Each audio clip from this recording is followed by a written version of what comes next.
so that we start with our three anthems.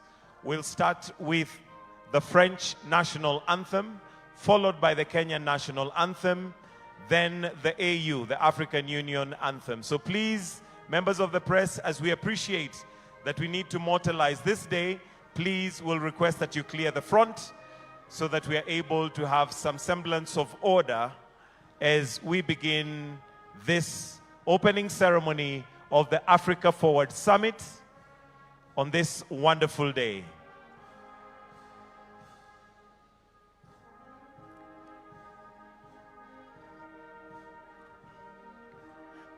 Again, just to highlight that this is a momentous day, a day that leaders have come together to move Africa forward. We'll start with three anthems, starting with the French national anthem, followed by the Kenyan anthem, and then we'll conclude with the African Union anthem. Members of the press, I'm kindly requesting that we clear the front so that we will be able to do this with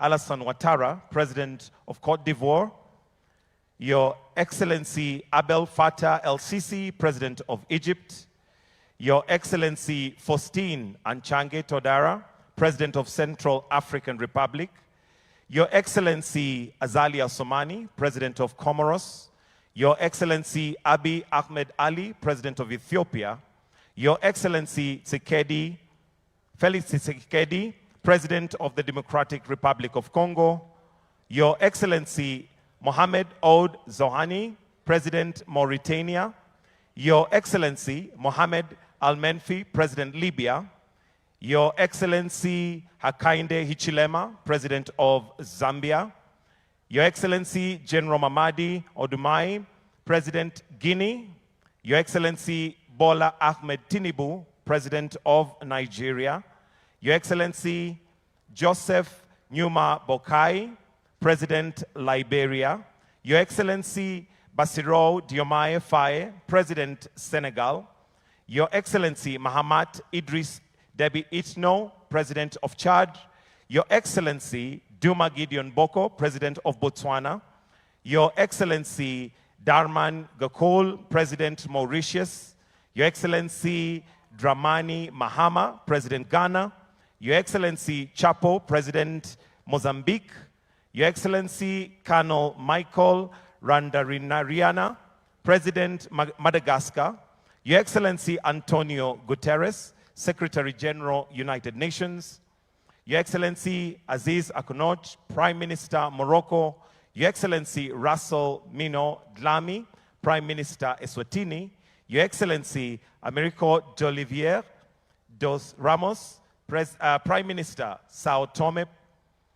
Your Excellency Serrazafan Zefri, Prime Minister Tunisia, Your Excellency Mwigulu Lameck Nchemba, Prime Minister Tanzania, all Vice Presidents present, Your Excellency Ambassadors, Heads of Delegation, Country Representative, Development Partners, distinguished guests, ladies and gentlemen.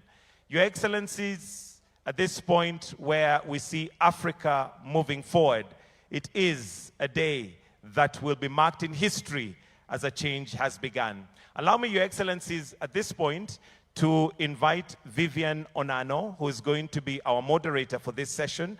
Vivian Onano is one who needs no introduction. She's an award-winning journalist and also has many other things that she has achieved in her accolades. Let's put our hands together as we welcome Vivian Onano, our moderator this morning. A good clap for her, please.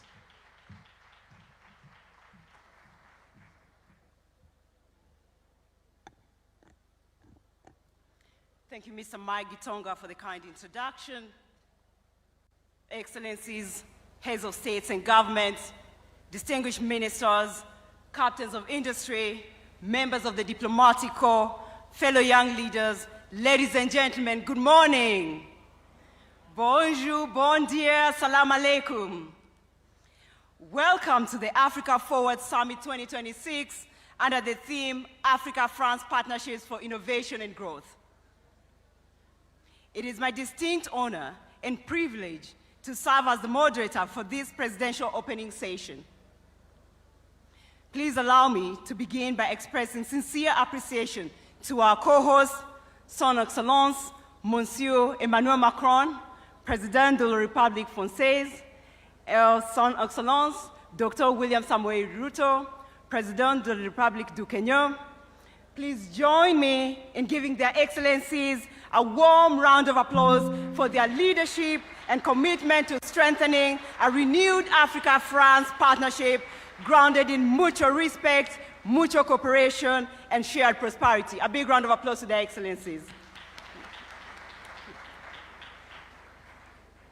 Excellencies, we gather here today at a defining moment in global history. The world is resetting, and increasingly, Africa is becoming central to what comes next. Today, Africa is the youngest continent on Earth, with a median age of just 19 years. By 2050, 1 in 4 people in the world will be African. This is not simply a demographic reality. It is one of the greatest economic opportunities of our time, if properly invested in. Otherwise, it also risks becoming a major liability. Because when we speak about Africa Forward, we are fundamentally speaking about our young people. Young Africans are already driving transformation across this continent, and this was clearly demonstrated yesterday at the Youth Future Makers Forum, where both President Macron and President Ruto actively engage with young leaders and entrepreneurs. And with greater investment in education, innovation, entrepreneurship, Africa has the potential to become one of the defining economic growth stories of the 21st century. Excellencies, how do we go from the amazing potential that we have to where we need to be at unprecedented scale and speed? Excellencies, as a young Kenyan, as someone privileged to have studied at Sciences Po Paris, and as someone who has had the opportunity to travel across more than 40 countries in Africa and continues to actively engage with young people and leaders from both Africa and Europe, I genuinely believe that this moment matters deeply for Africa, for France, and for the future of international cooperation itself. Because this summit represents possibility. The possibility of moving beyond old assumptions and building partnerships based on co-creation, co-investments, innovation, trust, and shared growth. This is strategic partnership.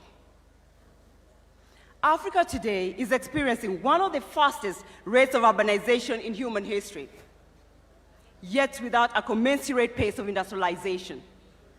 Historically, countries such as France achieved sustained prosperity through the combination of demographic growth, urbanization, and industrial transformation. Africa has the demographic dynamism, urban momentum, and now we need to accelerate the rate of industrialization at the required scale to meet the continent's extraordinary potential today and for the future. Ultimately, the Africa Forward Summit will not be measured simply by speeches and declarations, but by delivery, by investments unlocked at scale, by industries built at scale, by opportunities created at scale, because Africa Forward is not simply a slogan. It must become a commitment to build an Africa that works for its young people, an Africa that competes globally, an Africa that industrializes sustainably, and an Africa that helps shape the future of our world. This is the Africa we want. Excellencies, as I welcome our distinguished leaders to come and deliver their official statements, it would be great to reflect on a number of defining questions. What model of growth will define Africa's future prosperity? How can Africa industrialize at scale in ways that are more sustainable, more inclusive, and more competitive? How do you ensure that the partnership between Africa and France is truly equitable, future-oriented, and capable of delivering shared prosperity in an increasingly complex and competitive world? Excellency, distinguished ladies and gentlemen, it is now my distinct honor to welcome to the stage our first speaker, who is our gracious host and co-convener.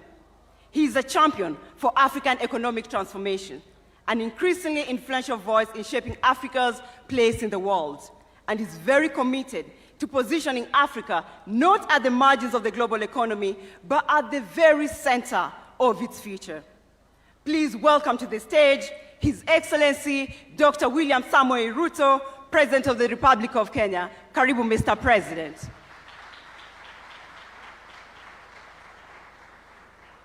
Thank you so much, Mr. President. Thank you. Your Excellency Emmanuel Macron, President of the French Republic and co-chair of the Africa Forward Summit 2026. Excellencies, heads of state and government, honorable ministers, captains of industry, distinguished delegates, ladies and gentlemen.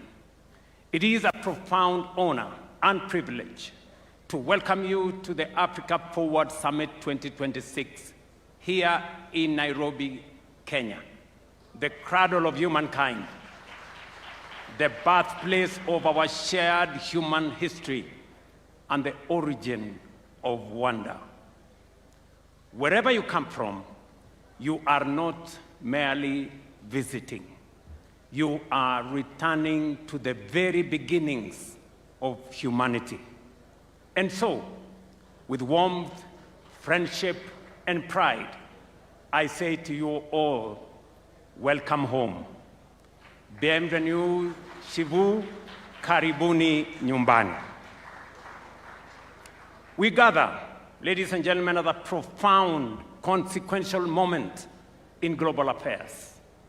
The foundations of international order are being reshaped by deepening geopolitical divisions, persistent conflicts, economic volatility, climate pressures, and widening inequalities.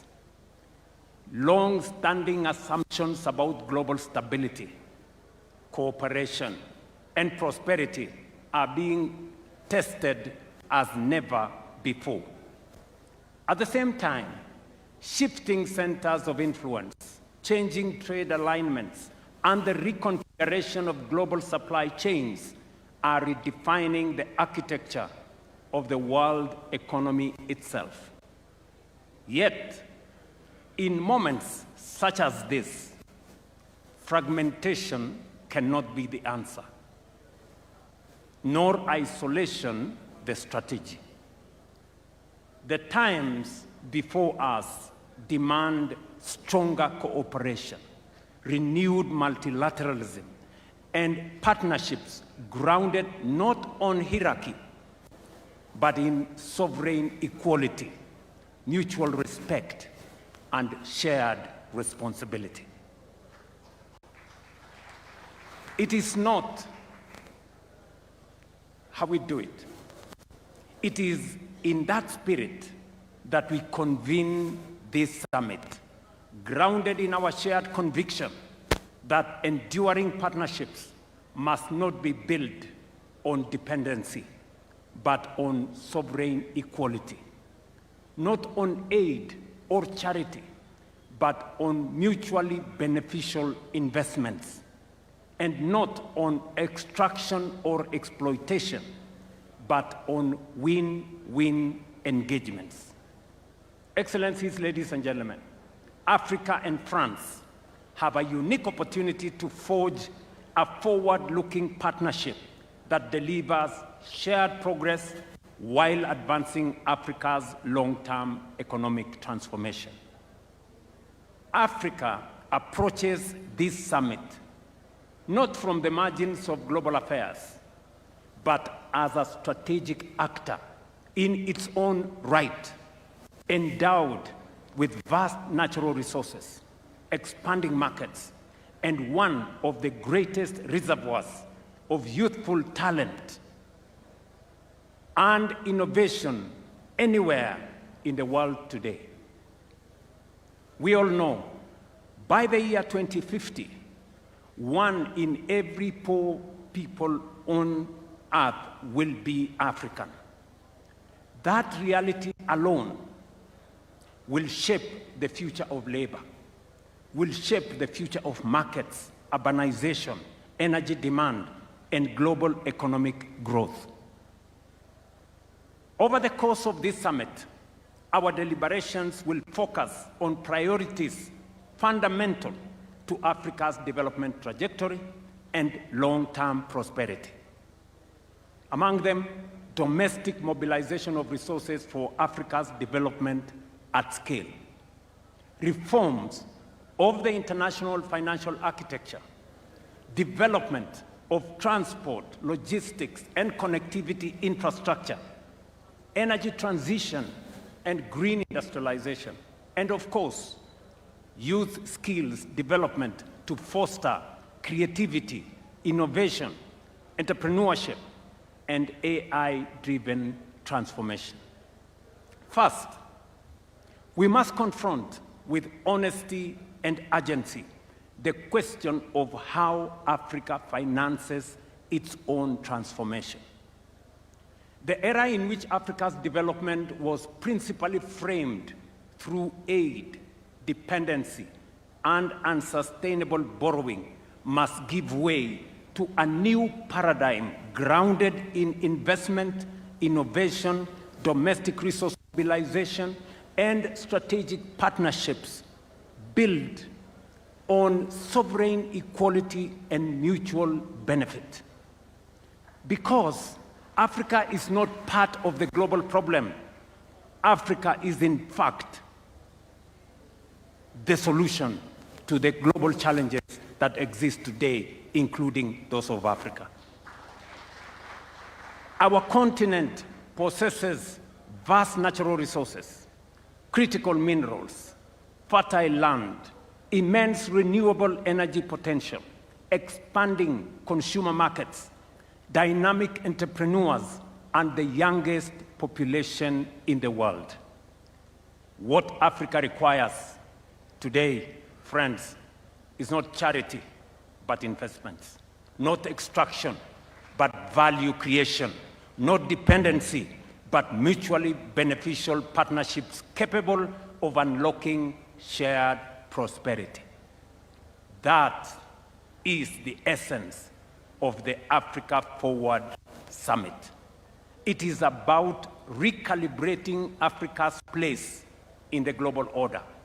It is about redefining engagements with Africa, including with long-standing partners such as France, away from outdated models of aid and asymmetrical dependency towards a framework anchored on investment, enterprise, innovation, industrialization, and mutually beneficial cooperation.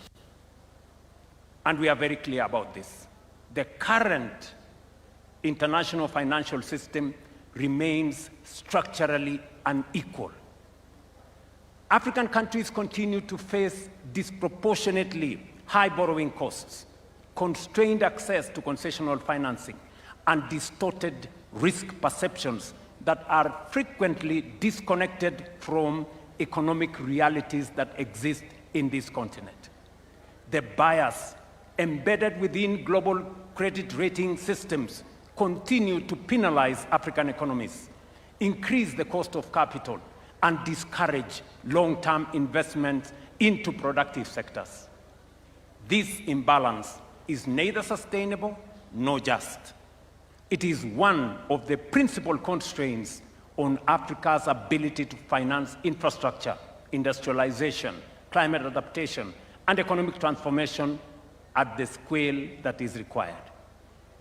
That is why Africa has supported the establishment of the African Credit Rating Agency, an important step towards ensuring fairer, evidence-based, and context-sensitive assessment of African economies and investment opportunities.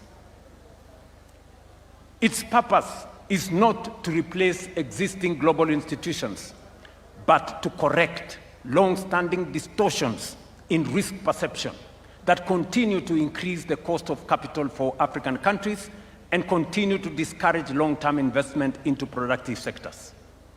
At the same time, we must recognize that the World Bank and the International Monetary Fund alone cannot finance Africa's development ambition. We have to be realistic.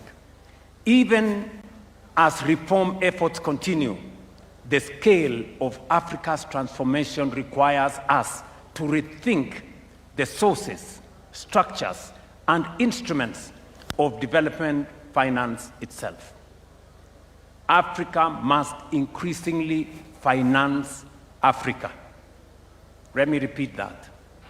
Africa must increasingly finance Africa. What do I mean? Across our continent, enormous pools of domestic capital remain underutilized. Africa today holds more than $4 trillion in long-term domestic savings, including over $1 trillion in pensions and insurance assets, and more than $500 billion in central bank reserves. I am not talking about Europe, I'm talking about Africa. Yet, paradoxically, while this capital exists within African economies, governments across our continent continue to struggle to finance critical infrastructure, transport corridors, energy systems, industrial parks, logistics networks, and even affordable housing. There is capital in Africa, but Africa's development projects remain starved of financing. The issue, therefore, is not liquidity. It is risk architecture. That is why Africa is laying the foundation of a stronger, more resilient, and more self-sustaining financial architecture. Kenya, therefore, reaffirms its very strong support for the Alliance of African Multilateral Financial Institutions as a strategic platform for coordinating capital mobilization, risk sharing, and project execution across our continent. You remember, colleagues, that we did endorse at the last AU summit the Alliance of African Multilateral Institutions, starting with the World Bank and all the other institutions. Through institutions such as the Africa Development Bank, Africa Export-Import Bank, or Afrexim Bank, Africa Finance Corporation, the Trade and Development Bank, Shelter Afrique Development Bank, Africa 50, and Africa Trade and Investment Development Insurance, Africa is steadily strengthening its capacity to finance infrastructure, industrialization, trade, housing, climate resilience, and economic transformation. These institutions are more than financial intermediaries. They are instruments of African agency, strategic sovereignty, and collective self-determination. Friends, we must believe in ourselves. That is why we strongly support the recapitalization of African Trade and Investment Development Insurance as a critical pillar of the new Africa financial architecture for development. And I must thank the President of the Africa Development Bank, who is right here with us, for spearheading this effort together with all the other multilateral institutions. This is because Africa does not need more fragmented institutions. Africa needs coordinated financial firepower capable of financing infrastructure, industrialization, trade corridors, and energy transformation in our continent on our terms. It is in this spirit that the proposed new Africa Financial Architecture and Development Framework, NAFAD, as we are calling it, seeks to align African multilateral institutions, sovereign investment platforms, pension systems, development banks, and private capital behind a coordinated continental investment strategy. Its objective is simple but transformative: to retain more African savings within Africa and channel them into productive, bankable, and transformative sectors of our economy. NAFAD is designed to unlock long-term domestic institutional capital by creating credible project pipelines, harmonizing investment frameworks, strengthening regional capital markets, and establishing mechanisms that de-risk strategic public investments. By lowering risk and risk perception and improving project preparation, African pensions and insurance funds will be better positioned to invest confidently in infrastructure, industrialization, energy, housing, and regional connectivity projects across our continent. And by the way, I am still talking about resources that are African, our own resources. Ultimately, NAFAD represents Africa's collective effort to build financial sovereignty by aligning African institutions, African savings, and African capital markets behind Africa's development priorities. And Kenya has already begun implementing the elements of this vision through the establishment of the National Infrastructure Fund, a platform designed to mobilize long-term domestic capital into strategic national projects. Already, our new National Infrastructure Fund has mobilized approximately $1 billion in the last 4 months, demonstrating the enormous potential that exists within African economies themselves. And this is money we have just mobilized here in Kenya. As government, we are deliberately partnering with the private sector to build confidence, reduce risk, and crowd in investment into transformative public infrastructure. Our objective is simple: to create credible mechanisms through which private capital can participate securely and profitably in Africa's growth story. Kenya's experience demonstrates what domestic resource mobilization can achieve. Over the last 3.5 years, we have mobilized nearly $4 billion locally for our affordable housing program. Through innovative domestic financing mechanisms, we are investing in housing, creating jobs, supporting enterprise, and expanding home ownership while restoring dignity to millions of Kenyan citizens. This experience demonstrates a fundamental truth: Africa can generate substantial development resources internally when institutions are strong, policies are credible and predictable, markets are trusted, and citizens themselves become active participants in nation building. Excellencies, infrastructure development remains one of the most decisive foundations of Africa's economic transformation and continental integration. Africa's infrastructure financing gap continues to constrain productivity, continues to increase the cost of trade, weaken industrial competitiveness, and fragment markets across our continent. According to the Africa Development Bank, Africa requires between $130 and $170 billion annually for infrastructure investment, with financing gaps estimated at between 70 and $100 billion every year. Bridging this gap will not happen through public borrowing alone. It requires innovative financial instruments, blended finance mechanisms, de-risking facilities like the one I have talked about, and strong public-private partnership capable of unlocking institutional capital at scale. But the broader challenge before us is continental.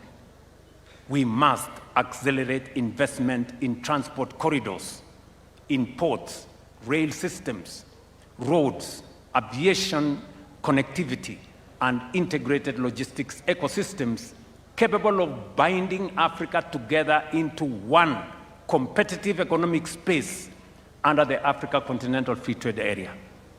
Because Africa cannot trade effectively with itself while its economies remain disconnected from one another.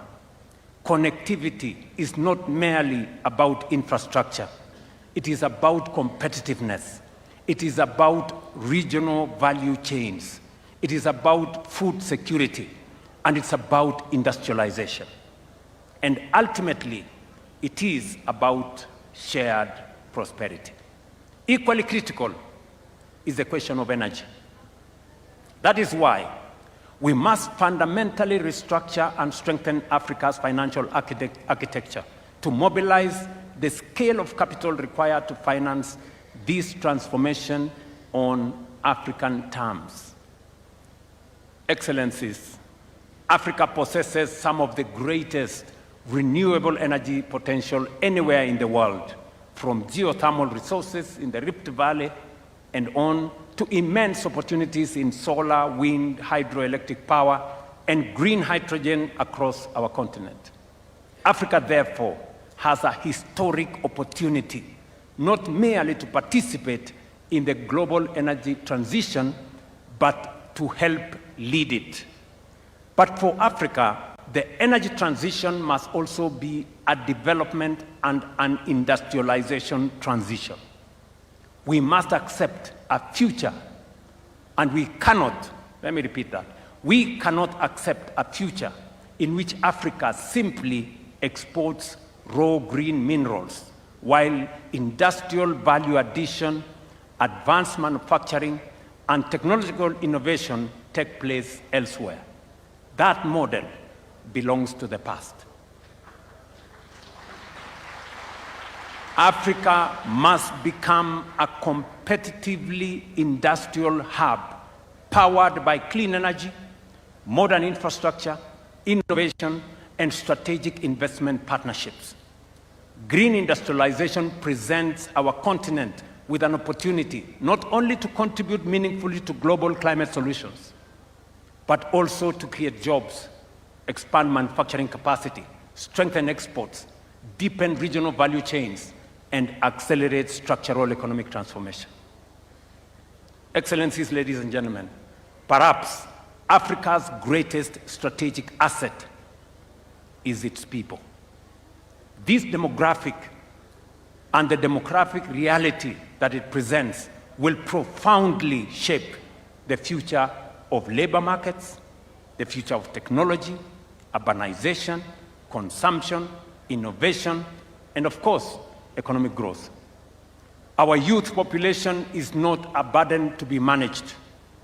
It is an extraordinary strategic advantage to be invested in. But demographic potential does not automatically become demographic power. It must be deliberately cultivated by education, skills development, research, digital inclusion, entrepreneurship, and technological innovation. We must equip Africa's young people, not merely to seek jobs, but to create enterprise, build technologies, drive industrial transformation, and lead the next frontier of artificial intelligence and digital innovation. And across our continent, this transformation is already underway. From Nairobi to Lagos, from Kigali to Cape Town, young Africans are redefining finance through fintech, transforming agriculture through technology, expanding digital commerce, building globally competitive startups, and creating solutions capable of shaping industries far beyond our borders. What they require is access. Access to quality education, access to digital infrastructure, access to affordable capital, access to markets, and of course, they will create the opportunities necessary. Ladies and gentlemen, none of these ambitions can be fully realized without peace, stability, and effective multilateral cooperation. Peace, security, and development remain inseparable foundations of sustainable progress. Yet across parts of Africa and beyond, protracted conflicts, violent extremism, unconstitutional changes of government, terrorism, organized crime, and climate-related insecurity continue to undermine stability, weaken institutions, and constrain economic advancement. Current estimates indicate that Africa accounts for nearly 40% of active armed conflict globally and close to half of all internal displacements worldwide. These figures underscore both the scale but also the urgency of the challenges confronting our continent.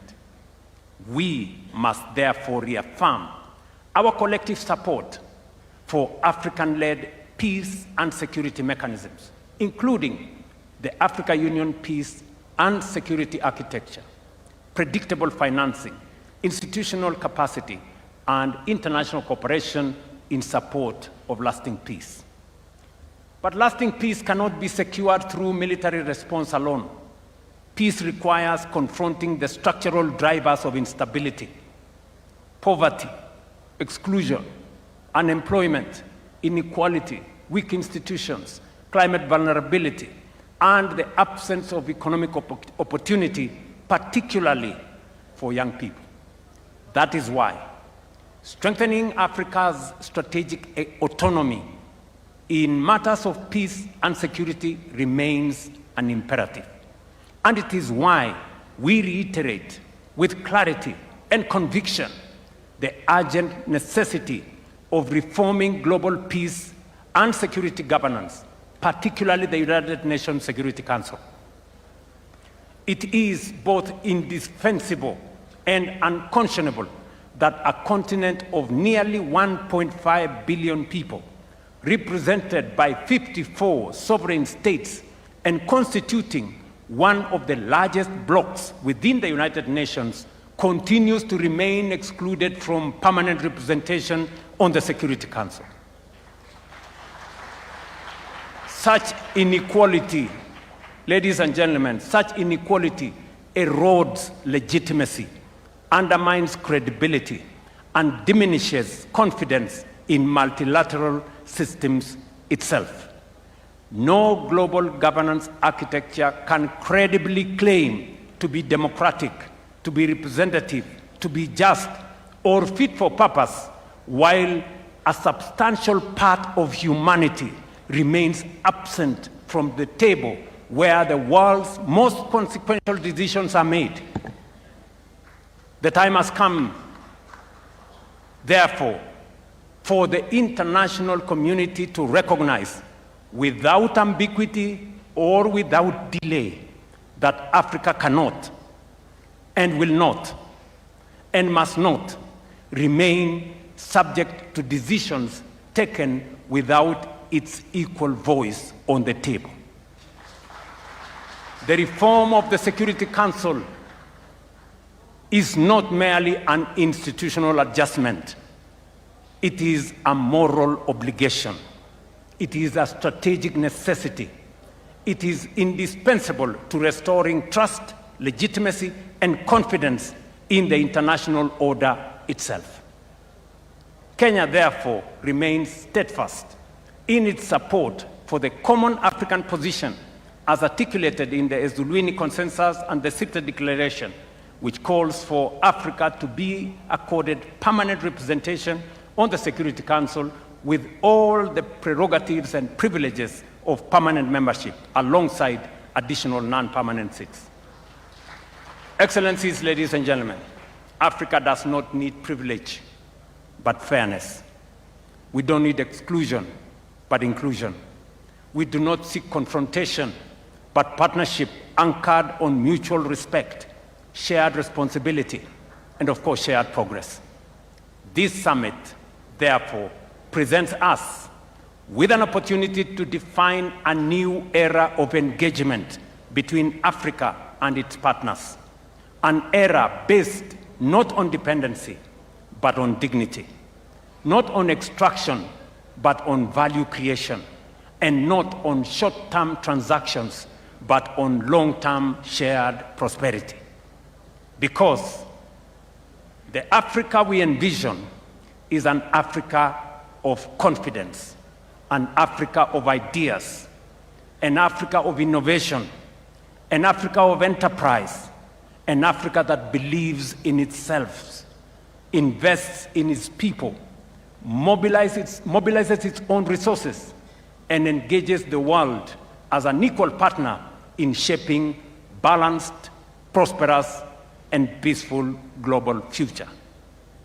Africa is rising, determined to shape its own destiny, and increasingly prepared to shape the future of the world itself. That is the Africa Forward agenda.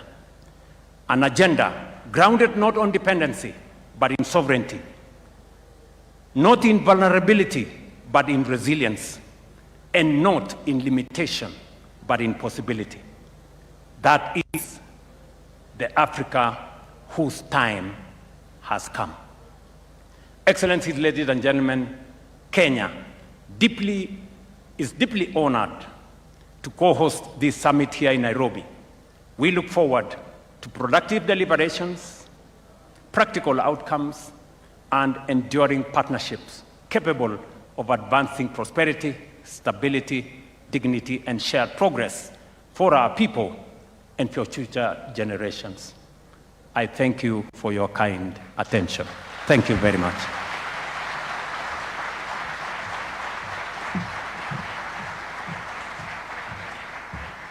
Thank you, Your Excellency, for the warm welcome and for reinforcing Africa's economic position today and the importance of partnerships such as the Africa-France partnership. Asante sana, Your Excellency.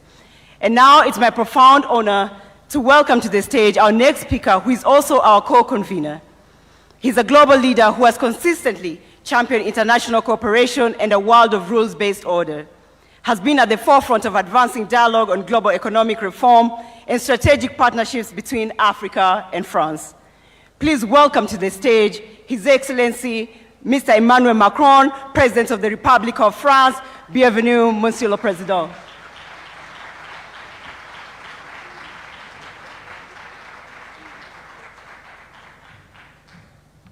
Thank you so much. Mr. President, dear William, Your Majesty, Head of States and Governments, Secretary General of Permanent Commission of the African Union, Secretary General of Francophonie, ministers, ambassadors, entrepreneurs, ladies and gentlemen, Asante sana, Mr. President. And I will switch in French, if you allow me. Le président a tout dit. Et donc, je veux juste rajouter quelques convictions pour qu'ensuite on puisse passer à nos travaux. C'est un nouveau type de sommet, c'est une nouvelle philosophie, et donc nous allons aller au bout de cette philosophie. D'abord, ce sommet a commencé par des rencontres de la jeunesse, des entreprises, de la culture, du sport. Et d'ailleurs, nous allons juste après with the captains of industry with whom we'll be able to discuss things. But deep down, the conviction that I wanted to share with you is that the agenda that Africa and France need to have, the one that I stand for, must not look backwards, but just look straight ahead. As President Ruto just said, we need to keep our eyes ahead. And what I have been trying to do for 10 years now is to construct a relationship which looks backwards with lucidity, and we've been working with Cameroon, Rwanda, Algeria, and several other nations, and which looks with bravery at the present, looking at our necessity of culture, activity, looking at co-development and co-investment, and which is built on respect for the fact that Africa has its own agenda. The relations between Africa and France, as we see it, as the way we want to implement, are built on courage, respect, and a will to have a shared agenda. That's what we've been working on for 10 years. We spoke about it yesterday, so I won't go into it now. Why am I so convinced that this is the right way 10 years down the track? Because the challenges of Africa and Europe are shared challenges. We all want peace, prosperity, sovereignty.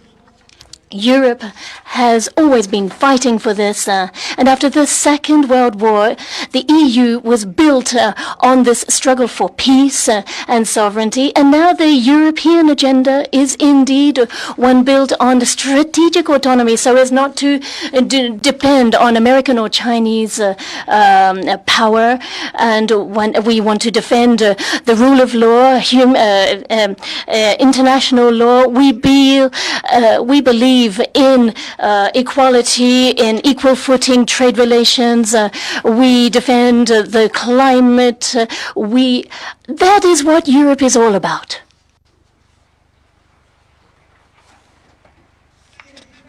And that is the exact same challenge that Africa has before it. What Africa wants is peace, prosperity, and independence.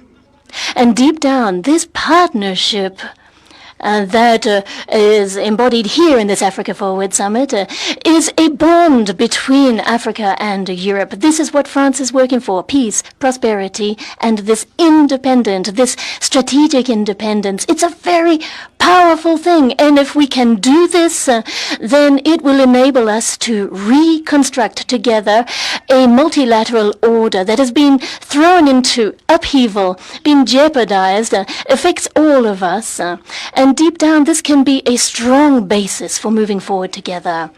And in terms of peace, I don't want to repeat what President Ruto said.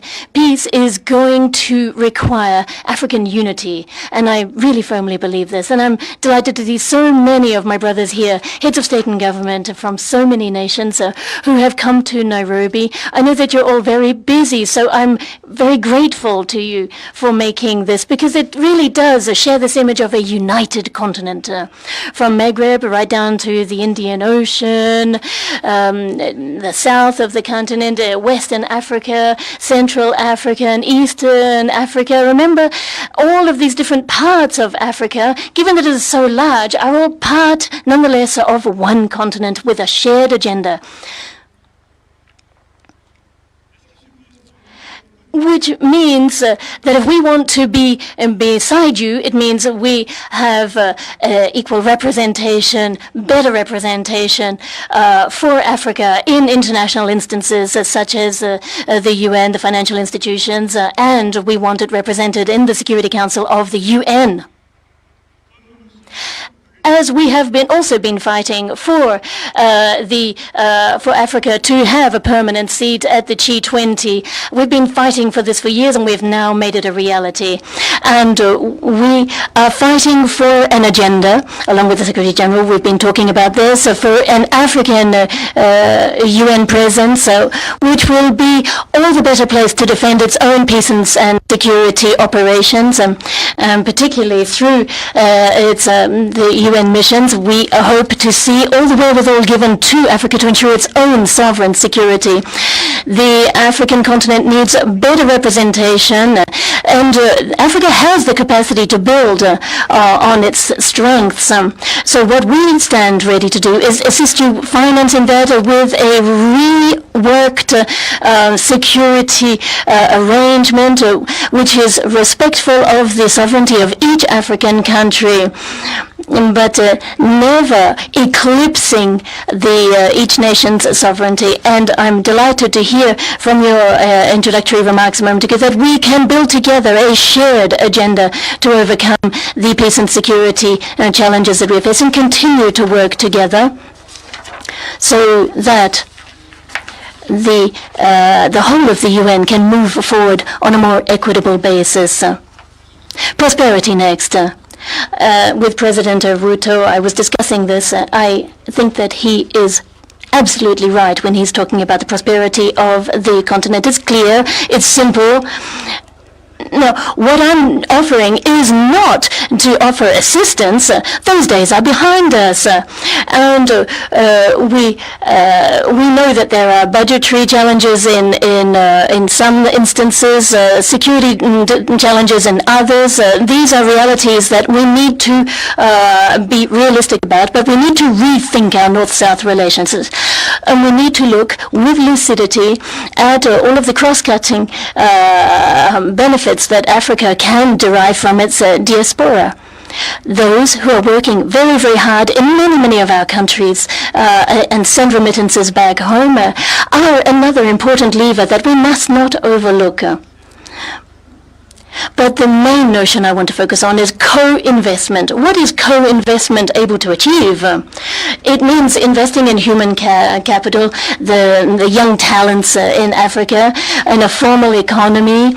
One of the major difficulties here is too much of the African economies that are underneath the tip of the iceberg as informal economy. It's about time we brought them into the value chains and to structure your agricultural sector and your industrial sector in such a way that it will be stronger than ever, so that Africa will no longer be seen as a place for rare earths and other resources to be extracted, but rather to be a partner.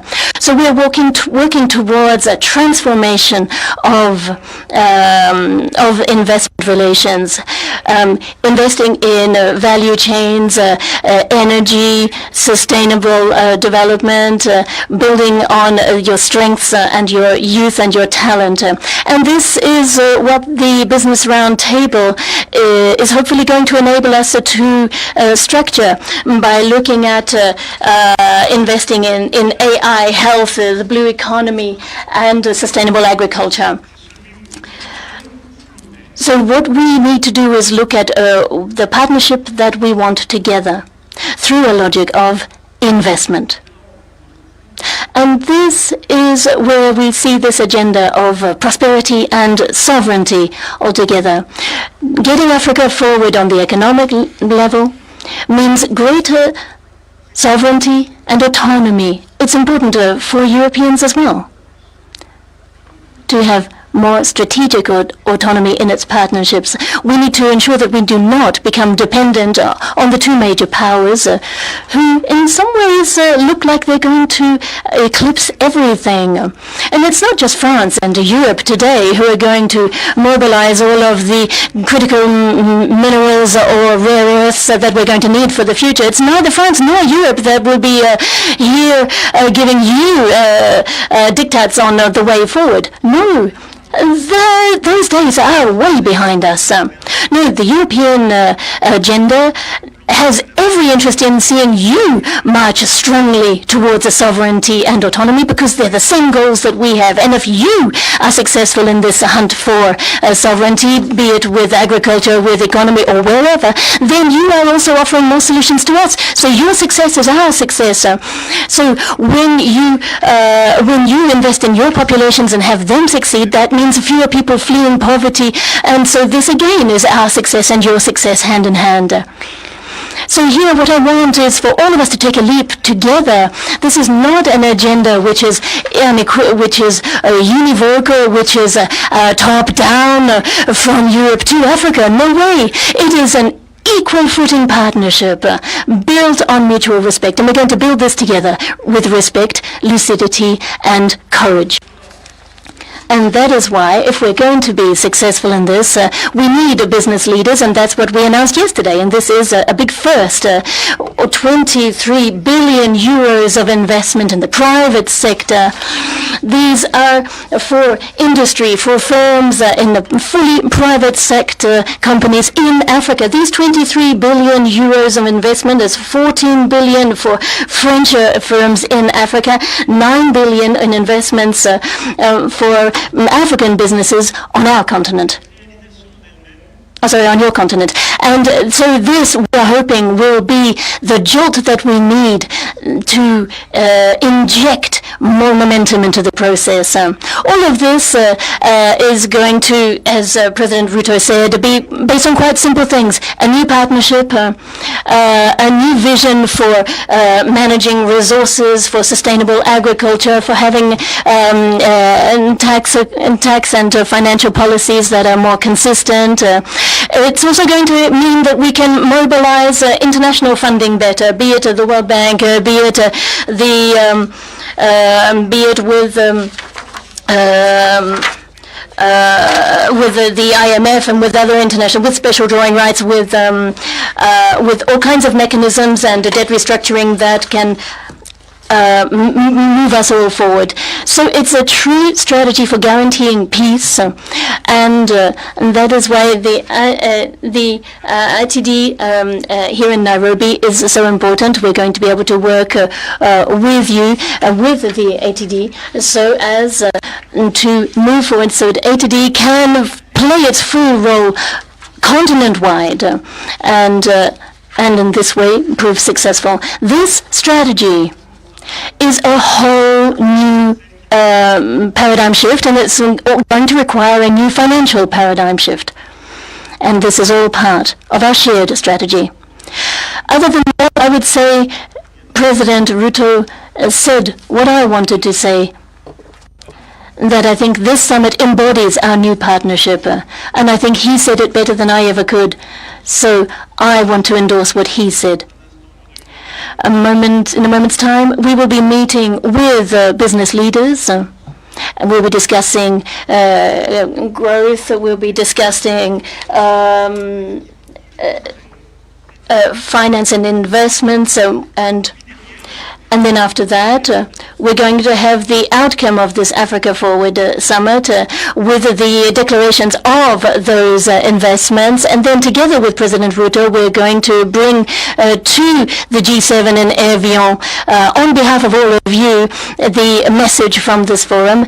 And then throughout the year, at the IMF, World Bank, at the UN, we are going to showcase and push this shared agenda. And that is why this summit, in my opinion, is going to enable us to jointly set forward our upcoming path. So I don't want to take up any more of your time, dear ladies and gentlemen, but I just wanted to extend my thanks to President Ruto for agreeing to host this outstanding summit here in Nairobi. And I'm delighted to be here with you, with my brothers and sisters from all around Africa. And I'm looking forward to working on all of the input that we can pool, your strengths, your energy, so that we have a new African-French partnership. This agenda for peace and prosperity is something that I truly aspire to. And it's something that, with a lot of respect and humility, that I want to put at the service of this continent, the world's youngest continent. And even last year, we had the strongest rate of growth from around the world. So it's not only the continent of the future, it's already a power and a strength in the world today. And I am proud to be standing at your side and to try humbly to build with you this agenda in which we will be investing heavily. We want to work with you. Long live friendship between Africa and France. Thank you.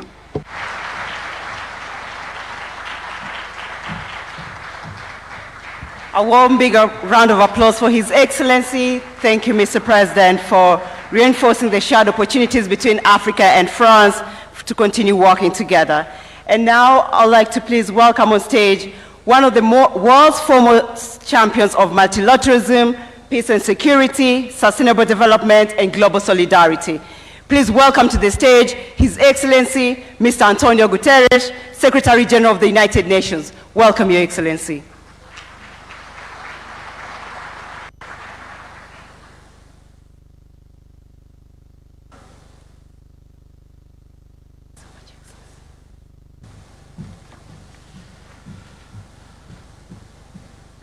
President William Ruto, President Emmanuel Macron, congratulations. Congratulations for convening this Africa Forward Summit, and congratulations for forging this renewed partnership between France and Africa for African development. Your Majesty, Excellencies, ladies and gentlemen, the name of this summit captures the moment and the mission: Africa Forward. Forward through one of the most turbulent global moments in living memory. Africa is not waiting.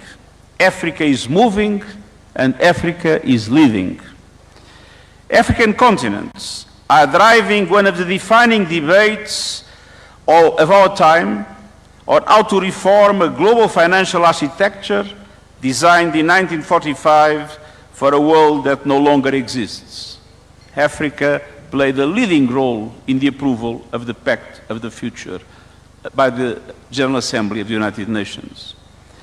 It is African leadership building new tools like the Borrowers' Platform, and so that the countries can speak as one and negotiate from strengths.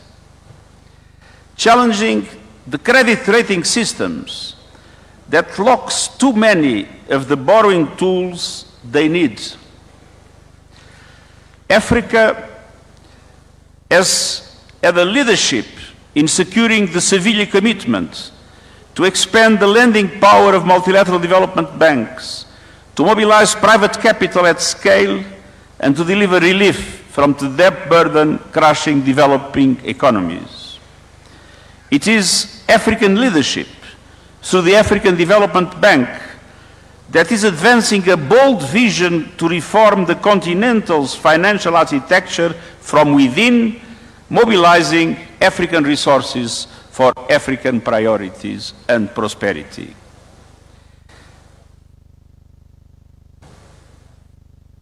Africa is driving a UN framework convention on international tax cooperation so that countries are no longer cheated out of what is what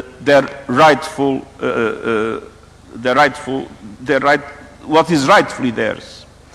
And I want to praise the African leaders that have understood that it is absolutely essential also to do everything with the adequate policies and strategies to mobilize a much stronger share of national resources in order to be able to accelerate the development of the continent.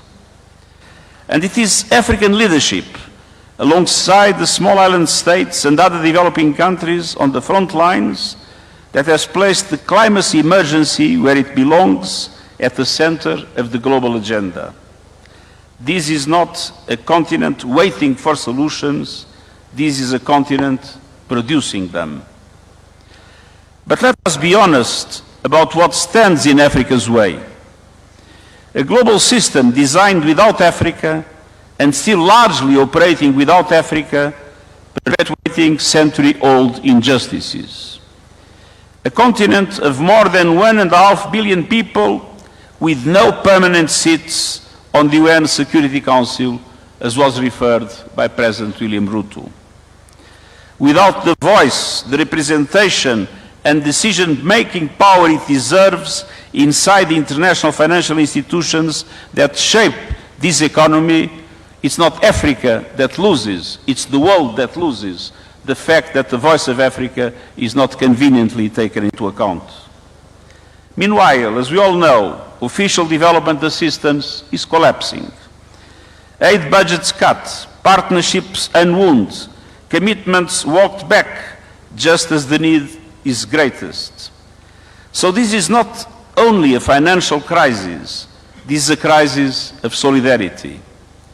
Take climate change. Africa did not cause it, yet the continent is warming faster than the global average, bearing the harshest consequences in displaced communities, lost harvests, and economic shocks. Today's global energy turmoil, volatile fossil fuel markets, fragmented trade, is deepening fiscal stress, inflation, and stunted development across the continent. Africa must be at the center of climate justice. The continent holds 60% of the world's best solar potential and receives 2% of global clean energy investments. With the right finance, Africa could generate 10 times more electricity that it needs by 2040 entirely from renewables. Yet, 600 million Africans still live without electricity. And 1 billion still rely on unclean cooking, a crisis that takes 800,000 lives a year, mostly women and children, mostly out of sight. And on average, the continent faces borrowing costs twice as high as OECD countries as an average, draining resources that should be building the future. That is not a market verdict on Africa. It is a verdict on the injustices of the system. The continent also holds extraordinary reserves of the critical minerals the green transition depends on. For too long, the pattern has been the same. Africa's resources have been extracted, the value captured elsewhere, the environmental damage left behind. The United Nations panel on critical energy transitions minerals points the way. Fair value chains, in-country processing and manufacturing, transparency, environmental and human rights standards, and meaningful benefits for affected communities. No more exploitation, no more plundering. The people of Africa must benefit first and most from the resources of Africa. And going back to climate change, adaptation must no longer be an afterthought. The adaptation finance gap must be closed. Africa is paying an enormous price in relation to the devastation caused by climate change, and Africa has been denied the resources and the capacities able to protect their populations and their infrastructure in these circumstances. Climate finance with justice is a must in today's world. Excellences, Excellencies, this summit is about a new partnership which has been reinvented. Partnership on an equal footing, based on complementarity and mutual benefits. This means that we must co-invest in industries that have been created by Africans. Strengthening universities and African research institutions, developing African capacities in artificial intelligence so that AI can be shaped by African data, African languages, African researchers, and African leadership.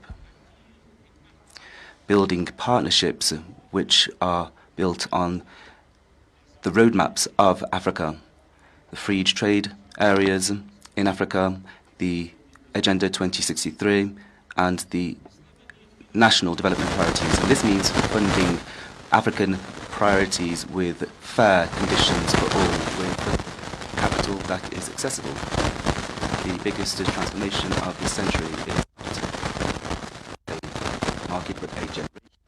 And by 2050, 1 out of 4 people on the planet will be African. Jana katika do rosto da nueva alianza. في كل مكان في هذه القارة الذين construisent, s'organisent. Cultivating and they are asking for inclusive democratic governance and responsible institutions. Dear friends, the continent is not just an African challenge. When Africa succeeds, the entire world wins.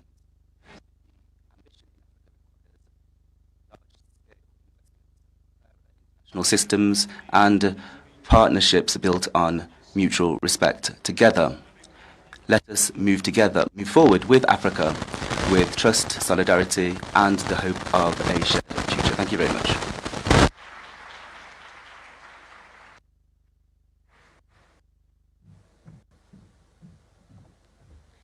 Another big round of applause for His Excellency. Thank you so much. And now I'd like to welcome our next speaker, who is a distinguished African diplomat, currently leading Africa's premier continental institution. He's a steadfast champion of continental integration and multilateral cooperation. Please welcome the African Union Commission.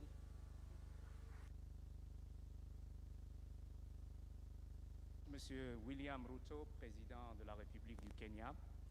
Excellence, Monsieur Emmanuel Macron, président de la République française, co-initiateur du sommet Africa Forward. Excellences, Mesdames et Messieurs les chefs d'État et de gouvernement. Excellences, Monsieur le secrétaire général des Nations Unies, Mesdames et Messieurs.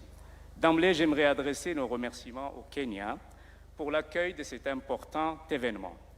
À travers cette rencontre, le Kenya et la France souhaitent impulser à l'Afrique une dynamique de progrès. En effet, l'Afrique doit se positionner pour peser sur les décisions globales. La géopolitique internationale est perturbée. L'économie mondiale vacille. Le multilatéralisme et la sécurité collective sont remises en question. Dans ce contexte incertain, notre continent se doit d'être aux avant-postes de l'alternance. Il est indéniable que l'Afrique possède des atouts majeurs: démographie et jeunesse, terres et ressources minières, énergie renouvelable et hydrocarbures. En effet, transformer le continent résidentiel the transformation of these assets into advantages, diversifying our economy. This is part of the recipe for success. Excellencies, ladies and gentlemen, it is possible to welcome technology at a lower cost to train young people and our women. Energy will be the major factor. The competitiveness of our economy will require affordable capital. It is estimated that $690 billion, with 80 billion of illicit financial flows and 115 billion in annual additional costs.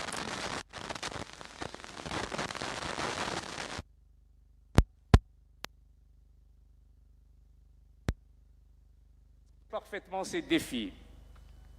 Les solutions viendront de la cohérence de nos politiques, de l'engagement sans réserve de nos États membres et de la stabilité à travers le continent. Les institutions multilatérales sont appelées à être proactives. More balanced partnerships and the cost of development are fundamental principles of global governance. Africa stands ready to take on greater responsibility on the international stage and in particular in the global south. Excellencies, ladies and gentlemen, peace and stability are an important challenge on the continent. Security must no longer be an obstacle to investment on our continent. It is therefore imperative to ensure that we do this without hesitation. The African Union Commission has made this an absolute priority. It has become irrelevant when I listened to our presidents here, in particular President Ruto. He touched upon all the issues I wanted to raise, but let me conclude my very brief remark by saying this. The future is for the African continent. The African continent will be the powerhouse of global growth. So let us work together, let us put our energies together and move forward. And I thank you.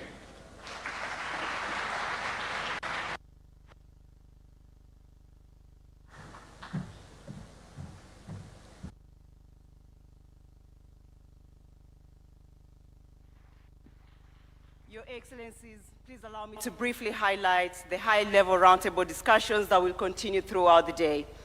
Immediately following the opening session, we'll proceed to the high-level plenary on energy transition and green industrialization in the adjacent room, Savo B, it's just right next. This will be followed by a high-level working lunch session on the reform of the international financial architecture, Savo C. Following the lunch working session will be a plenary on peace and security. Thereafter, we will then transition into parallel roundtable discussions on artificial intelligence and digital technologies, blue economy, health, and agriculture. In parallel, there will also be a special session on Congo Basin Climate Commission ahead of the closing ceremony. To ensure the smooth flow of the summit proceedings, members of the organizing team will be available throughout the venue to provide guidance. Excellencies, distinguished ladies and gentlemen, please give a big round of applause to our open plenary speakers. Thank you. Thank you. Thank you very much. God bless Kenya. God bless Africa. God bless France. Asanteni sana. Allow me to hand over to Mr. Mike Gitonga.